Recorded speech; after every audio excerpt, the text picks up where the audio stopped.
incredible night. I love that Megan Maloney, who I graduated with Megan's sister, and I got to serve with her. Alicia, where'd she go? Did such a great job this evening putting this together. I want to thank the sign language interpreters for their work this evening, and thank you for being here. It is, when you grow up in Maine and you understand the backwoods and the lakes and the rivers, the coastline, you really understand what's special about Maine. So when I say to you that this has been the greatest honor, I can't underscore that enough. We have an opportunity right now, and in the point in history that we're in, to change the system and put power back into the hands of the many and not in the hands of the chosen few where it currently resides, right? We have seen the dividing power that demonization has done, and we have an obligation to change that narrative and to bring people back together and remind folks that we are really all in this together. What that means that we need to be fighting to change the system to put power, economic power and political power, back into the hands of the many and take it away from, as Bernie Sanders would say, the top 1/10 of 1%. We are not the top 10th of 1% in this room. We need to stand together. We need to stand united, regardless of what gender you are, what gender identity, regardless of who you love, regardless of whether you are documented or not, and regardless of the color of your skin. We all need to stand together, because by dividing us, they are doing a really great job of making it difficult for working folks to be able to get ahead. We need to change the system. We need to bring single-payer health care to Maine. We need to restore the integrity of the Citizens Initiative process and the respect that politicians have for the people that actually voted. These are not suggestions, these are laws. And we need to put, once and for all, economic and political power back into the hands of the many and not the chosen few. I hope I can earn your support. Mark Eves. Thank you, and it is an honor to share the stage with such terrific candidates. And thank you, everybody that organized and showed up today. For me, I didn't talk much about my kids, and I have to talk a lot about my kids. They're at the Cumberland Fair right now. My son, I just got a text, he just won first place with showing his hog. And yes, please show those hands of support. My kids, the only governor that they've ever known is Paul LePage. And let that sit with you for a minute. My kids are growing up in a world where their political leaders are encouraging us to see the worst in each other. And when Laura and myself thought about this opportunity to have our kids, and kids like ours, have an example of leadership that looks at the positive in the state and leads, we couldn't sit on the sidelines. And I think what this state needs more than ever is a leader that not just sees the positive and the opportunity in our state, but sticks with it, that shows up just like I did when I knocked on those doors, driving out to the rural parts of the state and sitting with families, trying to figure it out day after day. It's that approach that's gonna get our state back on track. It's how we got a logging training program going. It's how we got a machine training program going in my backyard. And it's that type of approach that you stick with it every single day, and you don't give up on people, and you don't turn your back on people, and you just keep getting up and doing it. I think that persistence is gonna get this state back on track, and it's an honor to be here on the stage, and I look forward to the 10-month conversation that we have to get to the June election. Thank you. Betsy Sweet. Thank you so much.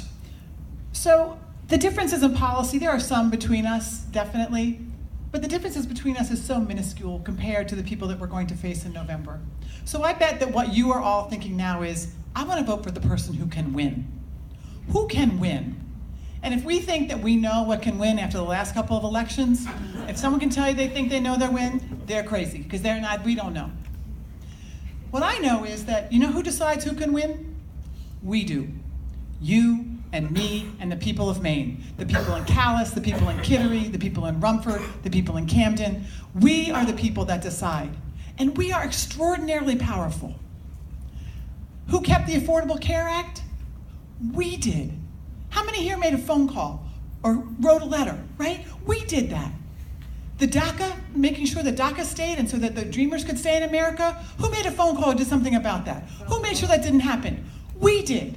So we have the power. We are very good at resisting and saying no, but our hearts long to say yes. We want to say yes to a Maine that actually works for every Mainer, to health care that we can afford, to education, to clean energy. And we cannot do that as long as we let money stay in politics. We may not be the 1/10 of 1%, but we are allowing them to run our government. And until we change it, we have this moment in history right now. Things are broken, everybody knows it. Everybody feels it. We have a moment where people are still involved, still active, still ready to do something different, and we have the law in Maine, the first state in the country to have such a law, where we can elect a clean elections candidate. This isn't about me as a candidate. This is about a movement for this state and this country that says not only can we do it differently, we insist on doing it differently. We are going to take the government back for ordinary people, and we are going to do it, and the first play is to take money out of politics. And then we can address all the issues that we care about that make people's lives better. We can rise up together, we can do this, we can change politics in America forever with our election. If you are ready to do that and be part of that movement, I urge you to join us. Thanks so much. Janet Mills. Seventh inning stretch. Thank you for doing this. Thank you, Megan. Thank you, Alicia, and all of you good Democrats from Kennebec County. I feel like when we in Maine know something's broken, we don't sit around and wait for somebody else to fix it. We all know that something's broken in our state. A lot of things are broken in our state. We want to roll up our sleeves and fix it ourselves. That's why I'm here. That's why I have not been on the sidelines, and I won't stay on the sidelines. I'll be part of the solution, not part of the problem. I have been that all my life, part of the solution. A few years back, I married my husband, Stan. He was a widower with 5 daughters. I brought my kids up in the state of Maine. They were 4 to 16 when I met. Was it a rational thing? Probably not. A woman in her 30s with a career, marrying a man with 5 daughters. But it worked out, and I refused to stay on the sidelines then too. And I managed my career, and I raised 5 beautiful daughters, and I have 4 wonderful grandchildren, all in the state of Maine. I want to keep them here. I want a place where they can flourish, and their families can flourish, and they can find and keep good paying jobs with health care, with benefits, and with our beautiful natural resources. But last year, my husband's life was a tough one for all of us, our family. We pulled together, and we took care of him round the clock. And I got to know so many good people during that year, home health care people, and CNAs and nurses and therapists and people working in hospitals and institutions and rehab centers, and knowing what they went through every day of their lives just to put bread and food on the table, make a mortgage payment, and maybe put a kid through college. And as those people, and as the other people I met in the rehab centers and nursing homes, veterans with great histories, those people I think of every day when I get up to do my job and protect the constitutional rights of Maine citizens. We have 464 days left of this governor.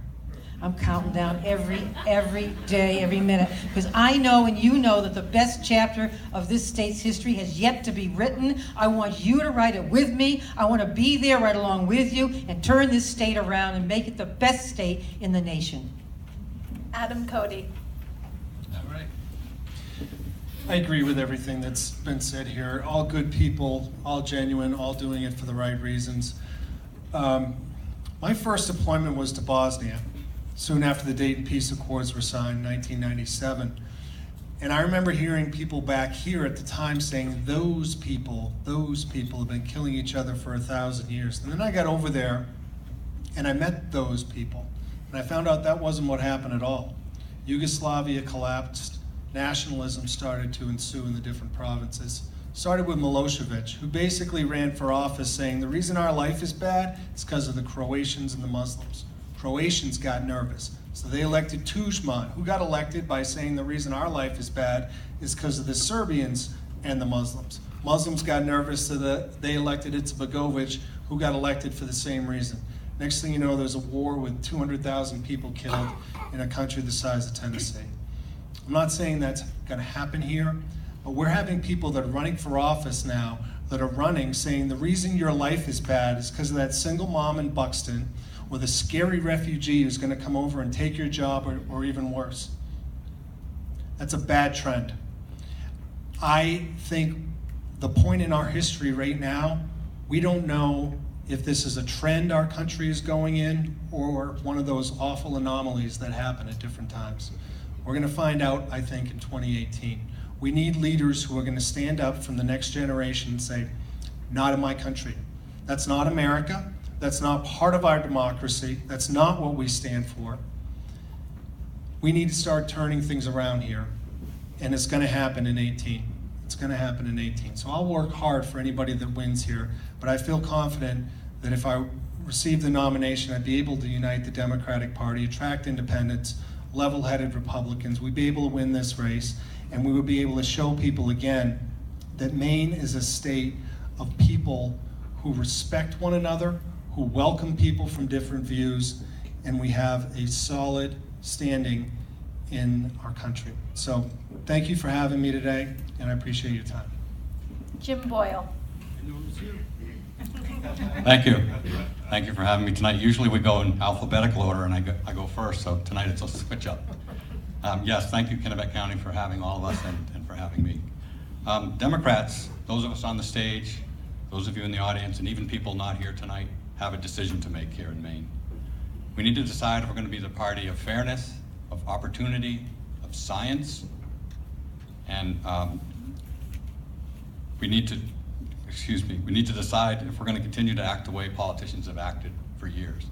One of the reasons voters have turned away from us is they don't believe what the candidates are telling them often. I think we need to move away from that. We've lost too many elections. I'm asking for your vote because I believe as Democrats, we can tilt the balance of power away from rich people in designer suits and back toward the regular people, the working people of Maine. There should be no doubt in the minds of Democrats that we represent the loggers and the nurses and the dishwashers and the small business owners and the parents and the teachers of our state and anyone else that the Democratic Party stands for. We stand with them, and I, for one, think it's time our elected officials start acting like it. I'm Jim Boyle, and I'm asking for your vote so we can restore fairness and opportunity to the citizens of the state of Maine. Thank you. Well, let's give a real round of applause.